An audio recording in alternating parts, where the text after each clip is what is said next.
Good morning students. Martin Luther college আয়োজিত online ক্লাসে তোমাদেরকে সুস্বাগতম জানাচ্ছি।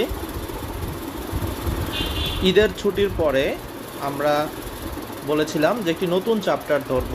তো চ্যাপ্টারটি হচ্ছে চ্যাপ্টার 7। চ্যাপ্টারের নাম হচ্ছে নগ্নবীজি এবং আবৃতবীজি উদ্ভিদ, যেটাকে জিমনোস্পার্ম এবং অ্যাঞ্জিওস্পার্ম বলা হয়ে থাকে। তো মূলত নগ্নবীজি উদ্ভিদ এবং আবৃতবীজি উদ্ভিদ নিয়ে চ্যাপ্টার 7 শুরু। তো চলো ক্লাসটি শুরু করি। এখানে দেখা যাচ্ছে মূলত দুইটা ফল দেখানো হয়েছে। তো একটু খেয়াল করো, আমাদের চ্যাপ্টারের আজকের নাম হচ্ছে যেহেতু নগ্নবীজি এবং আবৃতবীজি উদ্ভিদ, তো প্রথম যেই কথা সেটা হচ্ছে নগ্নবীজি উদ্ভিদটা কি। যেই ক্ষেত্রে সাধারণত দেখা যায় যে বীজটা, এই যে বীজ, এই বীজটা যদি উন্মুক্ত থাকে, অর্থাৎ কোনো ফলের ভেতরে আবৃত না থাকে, অর্থাৎ তার কোনো ফল, আমরা নর্মালি একটা যে কোনো ফল খাই, ফলের ভেতরে বীজ থাকে, কিন্তু এই ক্ষেত্রে দেখা যাচ্ছে যে গাছের যেই ফল হয় না বিধায় গাছের কোনো একটা পাতা বা কোনো একটা অংশ বিশেষের মধ্যে এরকম বীজটাকে খুব স্পষ্টভাবে আলাদাভাবে তৈরি হয়। অপরপক্ষে আবৃতবীজি উদ্ভিদ যেটা, সেখানে এই যে বীজ, এই বীজটা খুব সুন্দর হচ্ছে একটি ফলের ভেতরে আবৃত থাকে। ছবিতে যেটা দেখানো হয়েছে খুবই পরিচিত একটি ফল, আম এর ছবি দেখানো হয়েছে। আমের ঠিক বীজের বাহিরে একটি কাভারিং থাকে, অর্থাৎ সেটাকে অন্তত্বক বলা হয়। এরপরে আমরা যেই আমটা সুস্বাদু রসালো যে আম খাই সেটাকে মধ্যত্বক বলা হয়। আর যেটা একেবারে বাহিরের যেই আবরণ, সবুজ আবরণ বা পেকে গেলে যেই রঙিন আবরণটা হয়, সেটাকে আমরা বহিত্বক বলে থাকি। তো মূলত এখানে আমরা দেখতেছি যে যেহেতু চ্যাপ্টারটার নাম হচ্ছে নগ্নবীজি উদ্ভিদ এবং আবৃতবীজি উদ্ভিদ, এক কথায় আমরা বলতে পারি যে যেই উদ্ভিদের বীজটা হচ্ছে উন্মুক্ত থাকে, ঠিক ছবিতে বাম পাশের ছবি যেখানে দেখানো হয়েছে, বীজটা হচ্ছে এখানে উন্মুক্ত অবস্থায় রয়েছে, অর্থাৎ কোনো ফল নেই এখানে, সেটাকে নগ্নবীজি উদ্ভিদ বলে। ঠিক বিপরীতভাবে এখানে পার্শ্ববর্তী যে ছবি, এই ছবিতে দেখানো হয়েছে বীজটা খুব সুন্দরভাবে তার চার সাইডে একটি আবরণ দ্বারা আবৃত থাকে, একাধিক আবরণ থাকতে পারে, অর্থাৎ একটি ফল হয়, সুন্দর ফল হয় এবং ফলের ভেতরে বীজটা আবৃত থাকে। এটাই হচ্ছে আবৃতবীজি উদ্ভিদের প্রধান বৈশিষ্ট্য। এছাড়াও আমরা আরও বৈশিষ্ট্য আজকে জানবো, এবং এই চ্যাপ্টার সম্পূর্ণটাই এই নগ্নবীজি উদ্ভিদ এবং আবৃতবীজি উদ্ভিদ নিয়েই বলা হয়েছে। মূলত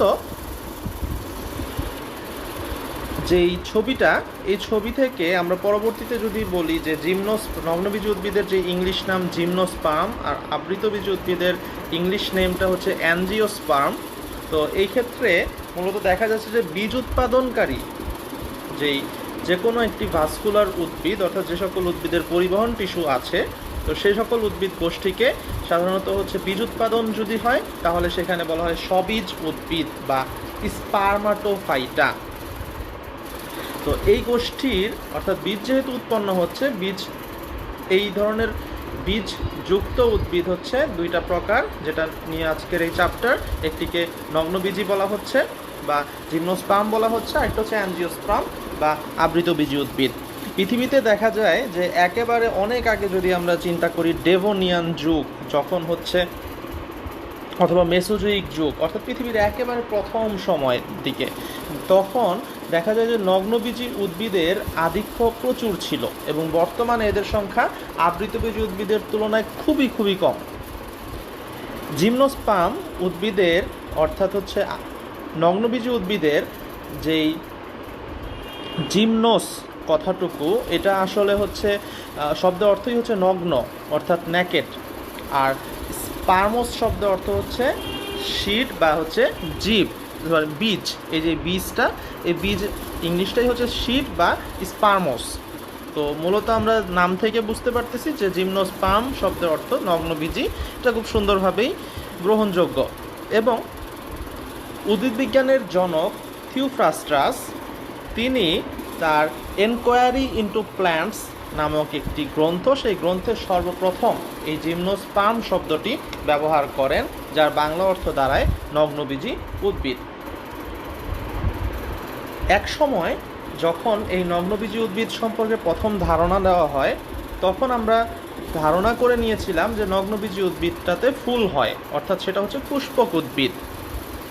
কিন্তু পরবর্তীতে গবেষণার উন্নয়নের ফলে দেখা যায় যে এদের কোনো ফুল হয় না, কারণ এদের যে স্পোরোফিল পুষ্পের সাথে মিল সম্পন্ন হয় না, অর্থাৎ বীজটা হওয়ার জন্য বীজটা যেহেতু এখানে উন্মুক্ত থাকে, তার মানে কোনো ফল হয় না। আর যেহেতু ফল হয় না, তার মানে এটা আমরা যদি রিভার্সে যাই, তার মানে আমরা বুঝতে পারতেছি যে ফুলের কোনো গর্ভাশয় নাই। যেহেতু ফল হচ্ছে না, তার মানে ফুলের কোনো গর্ভাশয় নাই। আর যদি গর্ভাশয় না থাকে, তাহলে তো সেটাকে আমরা ফুল বলতেও পারি না। তাই যে সকল উদ্ভিদের গর্ভাশয় থাকে না এবং ফল উৎপন্ন হয় না, এর ফলশ্রুতিতে এই বীজটা হচ্ছে নগ্ন বা উন্মুক্ত অবস্থায় থাকে, তাদেরকেই সাধারণত নগ্নবীজি উদ্ভিদ বলা হয়ে থাকে। বাংলাদেশে প্রায় 4000 প্রজাতির আবৃতবীজি উদ্ভিদ আছে, আর মাত্র 5টি প্রজাতির নগ্নবীজি উদ্ভিদ আছে। তার মানে আমরা যদি এখানে জাস্ট একটু যদি ক্যালকুলেশনের হিসাবটা দেখি, যে নগ্নবীজি উদ্ভিদ আছে মাত্র 5টি প্রজাতি, 5টা স্পিসিস। আর আবৃতবীজি আছে উদ্ভিদ কয়টা? প্রায় 4000। তার মানে আমরা কিন্তু কাউন্টিংটা দেখতেছি, মানে অনেক আকাশ পাতাল ব্যবধান। এত বেশি আবৃতবীজ উদ্ভিদ আছে, তার তুলনায় নগ্নবীজ উদ্ভিদ আসলেই অনেক কম, অনেক অনেক কম। প্রজাতিগুলোর মধ্যে সাইকাস পেকটিনাটা, যেটা হচ্ছে আমাদের এই চ্যাপ্টারের অন্যতম একটি স্পেসিমেন, যেটা নিয়ে আমরা পড়ব। এই সাইকাস পেকটিনাটা চট্টগ্রামের একটি পাহাড়ি এলাকায় পাওয়া যায়। এছাড়া আরও কিছু নগ্নবীজ উদ্ভিদের মধ্যে হচ্ছে পোডোকার্পাস। বাংলাদেশে এছাড়াও একটি বাঁশপাতা নামে একটা প্রজাতি রয়েছে, যেটা কিনা নগ্নবীজি উদ্ভিদ। এবং চট্টগ্রাম, কক্সবাজার এবং সিলেট বনাঞ্চলেও কিছু নগ্নবীজি উদ্ভিদ এইগুলো দেখা যায়। এছাড়া নেটাম নামক একটি কাষ্ঠল লতানো উদ্ভিদ রয়েছে, যেটা কিনা সিলেট, চট্টগ্রাম, পার্বত্য চট্টগ্রাম এবং কক্সবাজার জেলার বিভিন্ন স্থানে দেখা যায়। তো বাংলাদেশে যে নিটাম, এটার সাধারণত হচ্ছে 2 থেকে 3টা প্রজাতি আছে বলে ধারণা করা হয়। প্রজাতিগুলো নাম তোমাদের বইতে খুব সুন্দরভাবে দেওয়া হয়েছে। একটার নাম হচ্ছে নিটাম মন্টেনাম, নিটাম অবলঙ্গাম, এছাড়া নিটাম ল্যাটিফোলিয়াম। তো 3টা প্রজাতি কথা বলা হয়েছে, তোমাদের বইতে খুব সুন্দরভাবে লেখা আছে, প্রয়োজনে তোমরা দেখে নিও। তো সবগুলো প্রজাতি সাধারণত হচ্ছে সংখ্যায় এত কম বিধায় মানে বিজ্ঞানীরা খুবই আশঙ্কায় থাকেন যে এই প্রজাতিগুলোও মনে হয় একসময় হারিয়ে যাবে। তাই এদেরকে রক্ষণাবেক্ষণ করার জন্য আমাদের সবাইকে এগিয়ে আসা উচিত। তো লাগানো অবস্থায় সাধারণত বাগানে আমরা সাইকাস রেভোলিউটা, এছাড়াও পাইনাস, এই ধরনের নগ্নবীজ উদ্ভিদ আমরা সাধারণত দেখে থাকি। এটা বাংলাদেশ ছাড়াও পৃথিবীর বিভিন্ন দেশে দেখা যায়, এটা বাগানে লাগানো সম্ভব। আর পৃথিবীতে সাধারণত নগ্নবীজি উদ্ভিদের আমরা তো দেখলাম বাংলাদেশে মাত্র 5টা স্পিসিস আসে। সমস্ত পৃথিবীর কথা যদি আমরা চিন্তা করি, সমস্ত পৃথিবীতে মাত্র 83টা জেনাস আছে এবং 721টা স্পেসিস পাওয়া গিয়েছে এই পর্যন্ত নগ্নবীজি উদ্ভিদের। তো এদের অধিকাংশই সাধারণত হচ্ছে কাষ্ঠল জাতীয় উদ্ভিদ। কিছু আছে যেটা হচ্ছে গুল্ম বা কাষ্ঠল আরোহী, অর্থাৎ হচ্ছে যেটা হচ্ছে পেঁচায় পেঁচায়, মানে যেটা বড় গাছগুলোতে উঠে, এই ধরনের নগ্নবীজি উদ্ভিদ দেখা গিয়েছে। তো ভূতত্ত্ববিদ যারা আছেন তাদের ধারণা করে থাকেন সাধারণত 30 কোটি বছর পূর্বে প্যালিওজিক মহাযুগের ডেভোনিয়ান যুগে এই নগ্নবীজি উদ্ভিদটা প্রথম উৎপত্তি লাভ করেছিল। বর্তমানে জীবন্ত যেই নগ্নবীজি উদ্ভিদ প্রজাতিসমূহ দেখা যায়, তাদেরকে সাধারণত 4টা বিভাগে ভাগ করা হয়। 4টা বিভাগের একটির নাম হচ্ছে গিঙ্গোফাইটা, সাইকাডোফাইটা, নেটোফাইটা, আর একটা কনিফেরোফাইটা। তো এই হচ্ছে নগ্নবীজি উদ্ভিদকে যে 4টা ভাগে ভাগ করা হয় বর্তমানে, সেগুলোর নাম। চলো আমরা যেই নগ্নবীজি উদ্ভিদের ক্ষেত্রে যে বিশেষ কিছু ব্যাপার থাকে, যেটা আমরা বৈশিষ্ট্য হিসেবে ধরে নেই সেগুলো সম্পর্কে আমরা আলোচনা করি। নগ্নবীজী উদ্ভিদের যেই এতক্ষণ আলোচনা করলাম, এখান থেকে মূলত আমরা 4টি প্রধান বৈশিষ্ট্য দেখতে পাই। উদাহরণস্বরূপ আমরা যেহেতু সাইকাস স্পেসিসটাকে ধরে নিয়েছি, তো সাইকাস উদ্ভিদটা দেখতে অনেকটা হচ্ছে একটা নারিকেল গাছের মতোই। আমি একটু পরেই ছবিটা দেখাবো তোমাদের। একটু বৈশিষ্ট্যগুলো বলে নেই নগ্নবীজী উদ্ভিদের যে বৈশিষ্ট্যগুলো। যেহেতু নগ্নবীজী উদ্ভিদের প্রথমেই আমরা জানলাম যে বীজটা হচ্ছে উন্মুক্ত থাকে। দ্যাট মিনস বীজ যদি উন্মুক্ত থাকে তার মানে সেখানে ফল হবে না, এবং ফল যদি উৎপন্ন না হয় তার মানে আমরা দেখতে পাচ্ছি যে বীজটা নগ্ন অবস্থায় জন্মগ্রহণ করে। আর ফল না হওয়া মানে ফুলের মধ্যে কোনো গর্ভাশয় থাকে না। ফুল আদৌ হয় কিনা সেটা তো পরের ব্যাপার, ফুলও অনেক সময় দেখা যায় ফুল থাকে না। এবং মজার ব্যাপার, যেহেতু এখানে গর্ভাশয় থাকতেছে না, ফল হচ্ছে না, তাই এখানে দ্বিনিষেক হয় না।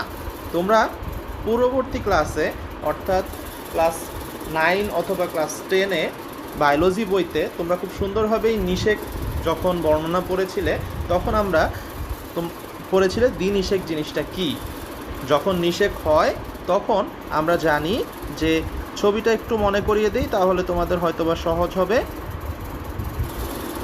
এরকম ছিল ডিম্বাণুর এখানে ছবি, এবং মাঝখানে এখানে একটা ফার্টিলাইজেশন হয়, অর্থাৎ এই পজিশনটাতে একটা ফার্টিলাইজেশন হয়, আর এই পজিশনটাতে একটা ফার্টিলাইজেশন হয় যখন পরাগায়নের ফলে যেই শুক্রাণুটা বা শস্য নিউক্লিয়াস প্লাস হচ্ছে যে নিউক্লিয়াসটা যখন এখানে প্রবেশ করে, অর্থাৎ দুইবার নিষেক ক্রিয়া সম্পন্ন হয় বিধায়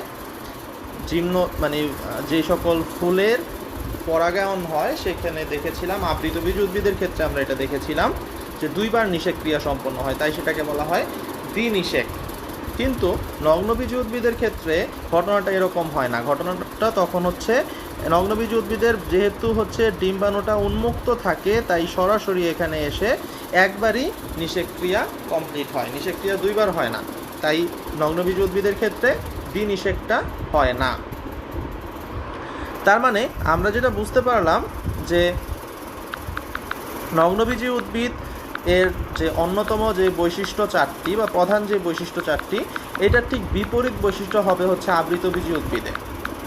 আবৃতবীজী উদ্ভিদের ক্ষেত্রে দেখা যাবে যে এই দ্বিনিষেকটা হয়, অর্থাৎ আমি যদি পাশাপাশি ঠিক এখানে তোমাদের আবৃতবীজী উদ্ভিদ নিয়ে আলোচনা করি, অর্থাৎ আমরা যদি এখানে নগ্নবীজী উদ্ভিদ আর আবৃতবীজী উদ্ভিদের মধ্যে পার্থক্য লিখি, তাহলে প্রথম যে বৈশিষ্ট্যটা এখানে আসবে যে ফুলে গর্ভাশয় থাকে। দ্বিতীয় যে বৈশিষ্ট্য পাবো, যেহেতু গর্ভাশয় থাকে তার মানে এখানে ফল হয়। তৃতীয় বৈশিষ্ট্য যেটা, এখানে বীজ যেমন নগ্ন অবস্থায় জন্মে, এই ক্ষেত্রে বীজটা তখন নগ্ন অবস্থায় থাকে না, এখানে হচ্ছে আবৃত থাকে। সবার লাস্টে যেটা দ্বিনিষেক হয় না নগ্নবীজ উদ্ভিদের ক্ষেত্রে, কিন্তু আবৃতবীজ উদ্ভিদের ক্ষেত্রে দ্বিনিষেক হয়। তার মানে আমরা কিন্তু ঠিক দুইটা পার্থক্যমূলক কথা কিন্তু আমরা পেয়ে গেলাম যে নগ্নবীজ উদ্ভিদ এবং আবৃতবীজ উদ্ভিদের মধ্যে পার্থক্য সূচক যে ব্যাপারগুলো, সেটা কিন্তু আমরা এখান থেকে শিখে গেলাম। তো তোমাদের বইতে নগ্নবীজ উদ্ভিদের জন্য যেই আদর্শ হিসেবে ধরা হয়েছে সাইকাস পেকটিনাটা বা সাইকাসের একটি স্পিসিস, তো সেটা নিয়ে চলো আমরা একটু বিস্তারিত আলোচনা করি। ছবিতে দেখো সাইকাস পেকটিনাটা এর ছবি দেওয়া হয়েছে। এটি মূলত একটি নগ্নবীজী উদ্ভিদ। তো এই উদ্ভিদের ঠিক নগ্নবীজী উদ্ভিদের যেই 4টি বৈশিষ্ট্য, হুবহু 4টি বৈশিষ্ট্যই এখানে আমরা এটির রয়েছে, অর্থাৎ এটার বীজটা নগ্ন অবস্থায় থাকে, এটার কোনো ফল হয় না এই উদ্ভিদে, এবং এই উদ্ভিদের যেই ফুল সাধারণত হয় না, যদি ফুলের কোনো গর্ভাশয়ও নেই, এবং যেহেতু ফুল হয় না তার মানে গর্ভাশয় হয় না, আর যদি গর্ভাশয় না হয় তাই ফল হয় না, এবং এই উদ্ভিদের যেহেতু ফুল হচ্ছে না তার মানে এখানে দ্বিনিষেকটা হয় না, নিষেক হয় বা দ্বিনিষেক হয় না। তো এটার যে গ্যামেটোফাইটিক দশা বা স্পোরোফাইটিক দশা যেটাই হোক, যেভাবে বংশ বিস্তার হোক, সেটা নিয়ে আমরা আলোচনা করব বিস্তারিত। তো তার মানে আমরা সাইকাসের এই যে নগ্নবীজী উদ্ভিদটা দেখতে অনেকটা নারিকেল গাছের মতন, এটার সাধারণত হচ্ছে সমতল ভূমিতে অনেক সময় চাষ করা সম্ভব হয়। এটা পাহাড়ের শুষ্ক স্থানে জন্মে থাকে প্রাকৃতিকভাবে। অনেক সময় বাগানে অনেকে লাগায়, বাট অনেক সময় পারিবেশিক বা পরিবেশটা সব জায়গায় এটা মানে ঠিক মতো অ্যাডজাস্ট করে না, তাই বেঁচে থাকতে পারে না। তো যে সাধারণত পৃথিবীর যে উষ্ণ এবং উপ উষ্ণমণ্ডলীয় যেই এলাকা, সেখানে সাইকাসটা বেশি জন্মগ্রহণ করে। তো অস্ট্রেলিয়া, চীন, জাপান, ভারত এবং বাংলাদেশেও কিছু পরিমাণে সাইকাস উদ্ভিদ জন্মে থাকে। বাংলাদেশে জন্মগ্রহণ করলেও যে জায়গাটা পাহাড়ি অঞ্চল, সেই জায়গাটায় হওয়ার পসিবিলিটিটা বেশি বা সেই জায়গাটাই দেখা যায়। তো সাইকাস উদ্ভিদ সাধারণত দেখা যায় যে কাণ্ডটা দেখা যায় 8 থেকে 14 ফুট পর্যন্ত উঁচু হতে পারে, খুব বড় উদ্ভিদ না। এটা সাধারণত হচ্ছে কাণ্ড খাড়া, সাধারণত অশাক, স্থূল এবং বেলনাকার অনেকটা দেখতে। তো এই উদ্ভিদটার সাধারণত হচ্ছে যৌগপত্র, যে পাতাটা যদি আমরা একটু খেয়াল করি, পাতাটা দেখো এখানে নারিকেল গাছের যে পাতা, এটা পাতাটা হচ্ছে যৌগপত্র, অর্থাৎ হচ্ছে এই পাতার মধ্যে অসংখ্য এরকম পার্ট আছে, যৌগিক পার্ট। তো এই কারণে এটাকে বলতেছে যৌগপত্র বা পর্ণপত্র বলা হয়ে থাকে। এটা সাধারণত দেখা যায় আরও এক প্রকারের বাদামি বর্ণের, কখনো কখনো শুল্কপত্রও থাকে। এটার পাতাটা অনেক সময় 2 ধরনের হয়ে থাকে। পাম উদ্ভিদ এবং ফার্ন উদ্ভিদের পাতার সাথে এই উদ্ভিদের পাতার অনেক মিল দেখা যায়। তো এতে সাধারণত কোনো উপশিরা স্পষ্ট না, একটা শিরা বা উপশিরাটা এতটা স্পষ্ট হয় না এই পাতার ক্ষেত্রে। তো পত্রখণ্ডকের সংখ্যা সাধারণত এক প্রজাতি থেকে অন্য প্রজাতিতে ভিন্নতর হতে পারে, কোথাও বেশি কোথাও কম হতে পারে। তো এটার একটা বিশেষ কিছু বৈশিষ্ট্য রয়েছে, যেটা হচ্ছে সাইকাসকে খুবই বিশেষ মহলে নিয়ে গিয়েছে এটাকে। তো এটার প্রথম যে বিশেষ বৈশিষ্ট্যটা, সেটা হচ্ছে মূল। আমরা যদি মূলের দিকে দেখি, মূলটা মাটির নিচেও যদি আমরা দেখি, এই মূলটাকে বলা হয় হচ্ছে কোরালয়েড মূল। সামুদ্রিক কোরাল বলতে একটি ব্যাপার রয়েছে, যেটা হচ্ছে অনেকটা পাথরের মতন, যেটা হচ্ছে সমুদ্রের পানি যদি পরিষ্কার থাকে তাহলে হয়তো তোমরা দেখতে পাবা যে পানির নিচে সেখানে কোরাল জন্মগ্রহণ, কোরাল থাকে, একটা সামুদ্রিক কোরাল। এটা একটা জীবন্ত, এটা কিন্তু জীবিত, এটা মৃত না। তো সেই কোরালটা দেখতে যেরকম থাকে, ঠিক কোরালের মতন এই সাইকাস পেকটিনাটার যেই মূল, সেটা হয়ে থাকে। তো এটার বিশেষ কিছু কারণ রয়েছে। তো চলো আমরা ছবিতে দেখি এই কোরালটা কীরকম। সাইকাসের এই যেই কোরালয়েড মূলের ছবিটা দেখানো হয়েছে, এটা মূলত হচ্ছে একটি বিশেষায়িত মূল। প্রথমত সাইকাসের যেই উদ্ভিদ, সেটার একটি প্রধান মূল থাকে, এতে কোনো সন্দেহ নেই। সাইকাস একটা উদ্ভিদ যেহেতু, এটার প্রধান মূল থাকে। প্রধান মূলটা এরকম থাকে, ধরে নিলাম আমরা পাশে কিছু শিকড় থাকে। কিন্তু আনফর্চুনেটলি বলা যায় এই মূলটা হচ্ছে বেশি দিন স্থায়ী হয় না, কারণ এটার যেই মূলের এই যে একেবারে টপ পয়েন্ট, অর্থাৎ একেবারে এই পয়েন্টটা হচ্ছে নষ্ট হয়ে যায়, এই পয়েন্টটা হচ্ছে পচে যায় বা নষ্ট হয়ে যায়। এবং এই জায়গাটায় যখন নষ্ট হয়ে যায়, তখন দেখা যায় যে এই জায়গাটায় পার্শ্ববর্তী আরেকটি অস্থানিক মূল এরকম করে বের হয়। এবার আবার প্রত্যেকটা অস্থানিক মূলের ঠিক মাথাটা ঠিক সেমভাবে কিছুদিন পরে আবার নষ্ট হয়ে যায়, এবং নষ্ট হয়ে যাওয়ার কারণে এবং প্রত্যেকটা জায়গায় এভাবে হচ্ছে দ্যাগ্র ভাগ হয়ে যায়, অর্থাৎ 2 ভাগ হয়ে যায়। এভাবে বের হয়েছে, আবার 2 ভাগ বের হয়, অর্থাৎ একটা ভাগ বের হয়, সেখানে আবার 2 ভাগ, একটা ভাগ বের হয়, আবার সেখানে 2 ভাগ, একটা ভাগ বের হয়, আবার 2 ভাগ, এভাবে প্রত্যেকটা বেলায় হচ্ছে এরকম দ্যাগ্র ভাগ হয়ে যায়। তো দেখো এখানে থেকে এই যেই শিকড়টা বের হয়েছে, এই শিকড়টা এখানে বের হয়ে এখানে কিন্তু দ্যাগ্র হয়ে গিয়েছে। আবার এখান থেকে নতুন আরেকটি ভাগ বের হয়ে গেছে, আবার এখান থেকে বের হয়েছে যেটা, সেটাও কিন্তু এরকম দ্যাগ্র ভাগ হয়ে গেছে। আবার প্রত্যেকটা পয়েন্ট দেখো সোজা যাচ্ছিল, আবার এখানে 2 ভাগ হয়ে গেছে, অর্থাৎ এখানে গিয়েছে আবার 2 ভাগ, এভাবে গিয়েছে আবার 2 ভাগ, এখানে আবার 2 ভাগ। তার মানে প্রত্যেকটা পয়েন্ট যদি আমরা দেখি, যে প্রত্যেকটা জায়গায় এই সাইকাসের পেকটিনাটার যেই মূল, এই মূলটা হচ্ছে প্রত্যেক জায়গায় 2 ভাগ হয়ে গেছে। কারণ হচ্ছে যে প্রধান মূল, এটা প্রধান মূলের মাথাটা নষ্ট হয়ে যায়, অর্থাৎ পচে যায়। কারণ হচ্ছে বেশ কিছু ব্যাকটেরিয়া আছে, তাছাড়া নস্টক নামক একটি ব্যাকটেরিয়া রয়েছে, এছাড়া নস্টক, তারপর হচ্ছে অ্যানাবিনা,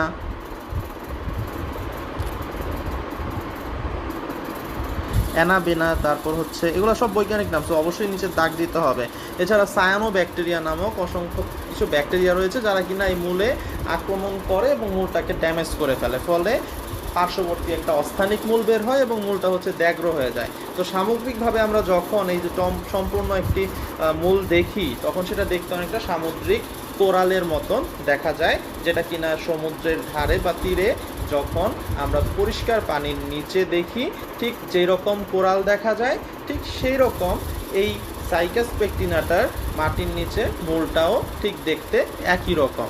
এই কারণে এই যে সাইকাস পেকটিনাটার যেই মূল, এটাকে বলা হয় হচ্ছে কোরালয়েড মূল। এই মূলটা হচ্ছে একটা স্পেশাল সাইজ এবং শেপ, দেখতে অনেকটা কোরালের মতো, তাই এটাকে কোরালয়েড মূল বলা হয়ে থাকে।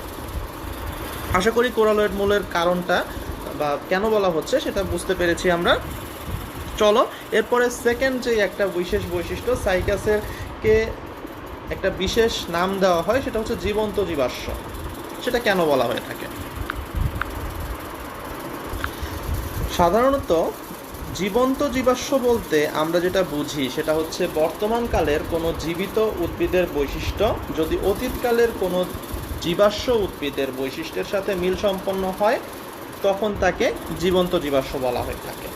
অর্থাৎ একটা জীবিত উদ্ভিদের বৈশিষ্ট্য যদি আমরা অনেক আগের একটা জীব বেঁচে ছিল, সেই জীবের জীবাশ্ম পাওয়া যাচ্ছে, সেটাকে এখন আর জীবিত অবস্থায় পাওয়া যাচ্ছে না, সেইটার বৈশিষ্ট্যের সাথে মিলে যায়। অর্থাৎ ধরে নিলাম আজ থেকে 1000 বছর আগে একটি জীব বেঁচে ছিল, সেই জীবটা এখন আর জীবিত নাই, আমরা মাটি খুঁড়ে তার একটা জীবাশ্ম বের করেছি। এখন এই জীবাশ্মটার যে বৈশিষ্ট্যটা দেখা যাচ্ছে এটা যদি এখনকার দিনের কোনো একটা জীবের বৈশিষ্ট্যের সাথে মিলে যায় তাহলে বর্তমানকালের যেই জীবন্ত জীবটি রয়েছে এটাকে আমরা বলবো জীবন্ত জীবাশ্ম। সাইকাসের ক্ষেত্রেও ঠিক সেই ঘটনাটাই ঘটেছে। মূলত সাইকাস উদ্ভিদটা সাইকাডেলস বর্গের অন্তর্গত এবং প্রাথমিকভাবে সাধারণত মেসোজোয়িক যুগে এই সাইকাডেলস বর্গের অসংখ্য উদ্ভিদ পৃথিবীব্যাপী বিস্তৃত ছিল, কিন্তু এরা এখন আর পৃথিবীতে নেই, এরা বিলুপ্ত হয়ে গিয়েছে। কিন্তু এদের মাটি খুঁড়ে এদের বিভিন্ন জীবাশ্ম দেখা যায়, ফসিল দেখা যায়।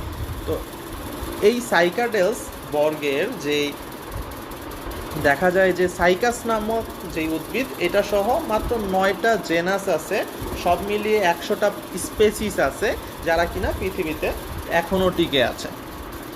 তার মানে এই মাত্র 100টা প্রজাতির বৈশিষ্ট্য সেই অনেক আগে যখন সাইকাডেলসের অন্যান্য যেই জীবিত উদ্ভিদ ছিল, অর্থাৎ যেগুলোর জীবাশ্ম পাওয়া যায়, সে সকল জীবাশ্মের বৈশিষ্ট্যের সাথে হুবহু মিলে যাচ্ছে। এজন্যই সাইকাস সহ বর্তমানে যে সকল যেই 100টা প্রজাতি দেখা যাচ্ছে এদেরকে জীবন্ত জীবাশ্ম বলা হয়ে থাকে। এই হচ্ছে সাইকাসের সেই জীবন্ত জীবাশ্ম বলা বা লিভিং ফসিল বলার প্রধান কারণ।